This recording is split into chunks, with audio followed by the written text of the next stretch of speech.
Shalom and welcome to the Midrash portion of today's Reunion Roadmap. This is Barry Phillips along with my co-host today, David Jones. David, I trust you're well. Doing well, brother. All right. David, I've got a concern. I wonder if our Creator is confused. And that's of great concern to me today. Oh boy. Yeah. I'm on the edge of my seat. All right. So we're told in the book of John or Yochanan, chapter number 14, Yeshua answered him in verse 23, "If anyone loves me, he shall guard my word, and my Father shall love him, and we shall come to him and make our stay with him." Yeshua, in this context and in the next chapter, multiple times talks about the indwelling of him within us as the word. If my word abides in you and you abide in me, there seems to be this interconnected relationship going on. At the same time, in the book of Leviticus, in chapter number 10, after the death of Nadab and Abihu, we hear Yah make a very firm declaration and says, "By those who come near me, let me be set apart, and before all the people, let me be esteemed." In chapter 16, as we, at the time of this recording, we are approaching this particular Torah portion, Akrimot. He says in verse 2, "Speak to your Aaron, your brother, not to come in at all times to the set-apart place inside the veil, because the lid of the atonement is on the ark, lest he die, because I appear in the cloud above the lid of atonement." Does Yah want to be close to us or not? It's almost as if I'm hearing, or not, maybe I'm not hearing, but I'm saying it could be heard. Come in here, and let's fellowship together, but stay at an arm's length. Don't get too close.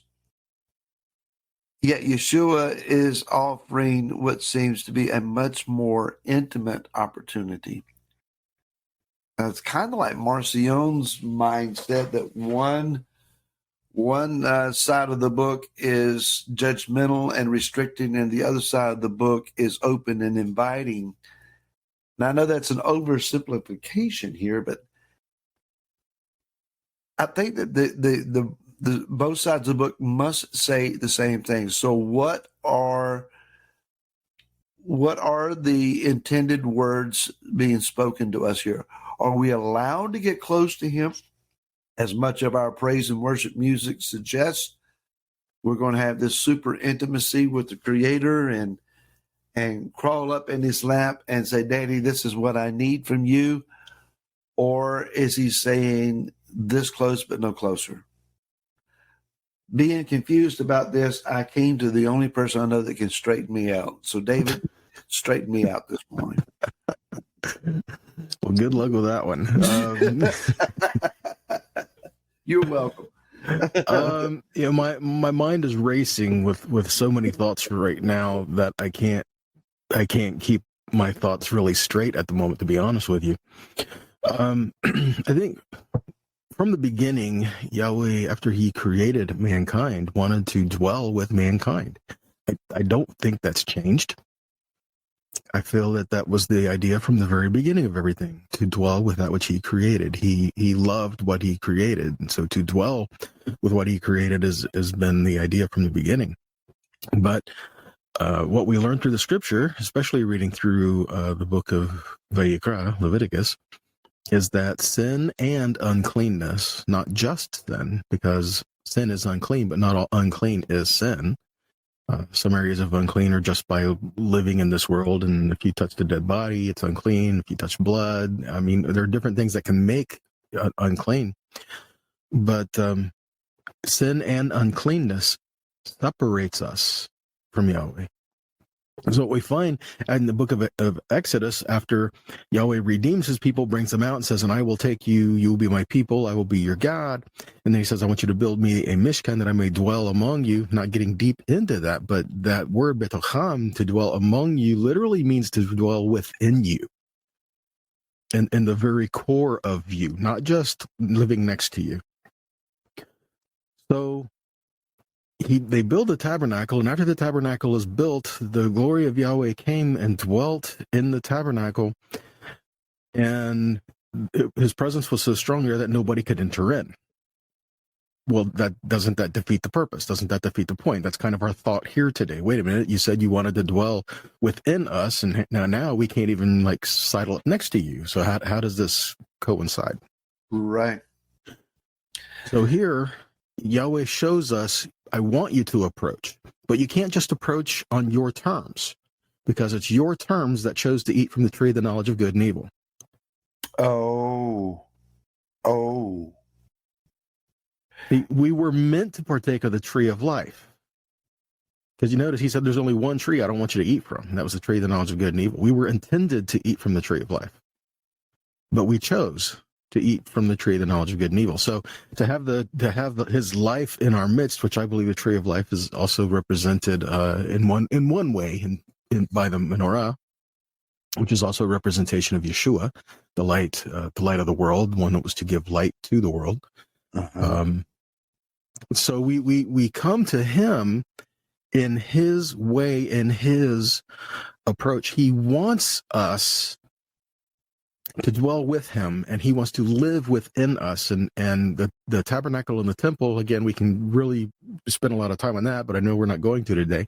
The tabernacle and the temple shows us what Yahweh desires to do with us as an individual, us as a people, and us as an individual. He says, I want to live in the very center of you, the Ark of the Covenant, representing the heart of mankind. So he wants us to approach, but how? And so the whole book of Vayikra, Leviticus, shows us how to approach, shows us the importance of putting boundaries on the clean and the holy and the common, and it shows us to be knowledgeable and accountable to Yahweh is holy, and he calls us to be a holy people. Not when the instructions were given for the priests, the Kohen, and the Levites, all Israel knew the responsibilities of the Kohen, the Kohanim, and the Levim. All Israel knew this. It wasn't like some secret sect that nobody could know what they were supposed to be doing. Everybody knew what they were supposed to be doing. And I mean, the Kohanim knew in a little more detail, but everybody knew what they were supposed to be doing. Why? Because this was supposed to be a representation of what Yahweh wants to do in the lives of the people. He wants us to be a holy people, but the closer you got to his presence, it's not just the more responsibility you have in your life, but the more accountability you have in your life as well. Okay. I mean, Yahweh's grace is still there, but you have a greater accountability because, as you stated in Leviticus 10:3, to those who are near me, I will be sanctified. You either glorify or profane his name by your actions. I'll stop there. I know you're ready to throw something in here. Let's bring it down to a practical life situation.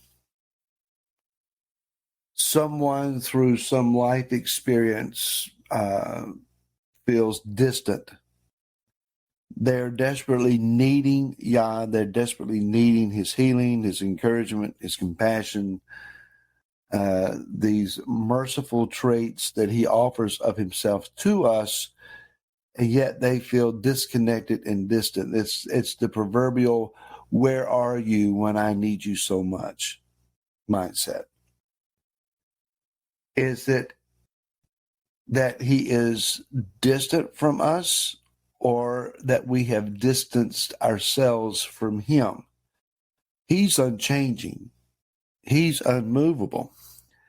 I'm thinking of, and I'm turning quickly here due to time, I'm thinking of Acts chapter 17,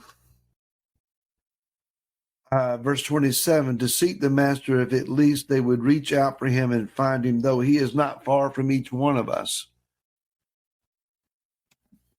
Sometimes there is in the times of hurt, pain, grief, etc. There is a need for us to grope for Him, to reach out for Him. Now, I would love to feel the idea that any and every time that I sense weakness or some sort of great need of Him, He's immediately there, and I instantly feel the strength of His hands on me, or those descriptors that we use about how we encounter Him.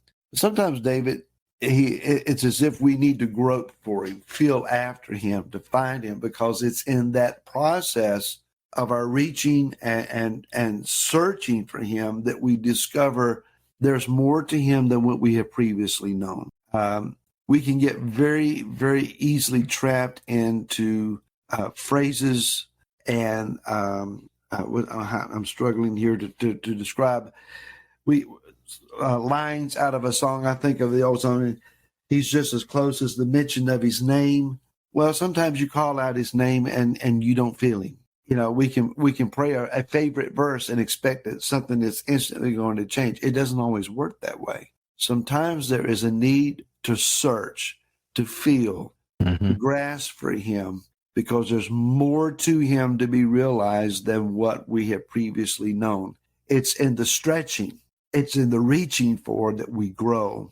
A body that doesn't move, it becomes Atrophies. locked up, atrophies. You have to move, you have to stretch in order to keep your body strong enough to live. Your final thoughts on that? Well, I think Yahweh wants us to rely on Him fully, and in order to do that, we're creatures of habit. We want to do what we want to do and have this system, and we live by this system, and that's how things work. But Yahweh says, you're not going to find me by some mathematical formula. You're not going to find me by some incantation. You're not going to find me by saying just the right thing or doing just the right thing. No, we have to search for Him with all of our heart, and He will meet us there. And I think He does it this way. Again, this is just my thoughts. I think He does it this way so that we do have to rely on Him, so that we can't just say, oh, if I just do this, then I know it. No, because then are we relying on what we know, or are we really relying on Him? And we shouldn't fall into the trap of relying on something that we know and understand, because He is truly unfathomable, and we can't truly know everything about Him. But He wants us to know Him. So how do we do that? We pursue Him. And like you were saying, we pursue Him with all of our heart, with all of our mind, with all our soul, all our strength. It's a reminder from the Shema, right? And as we do that, then we will grow. We will learn. We will change. And that's the idea. We have to change. He wants us to be like Him. He wants us to live with Him. That means we have to walk with Him. And in order to do that, we've got some steps to make,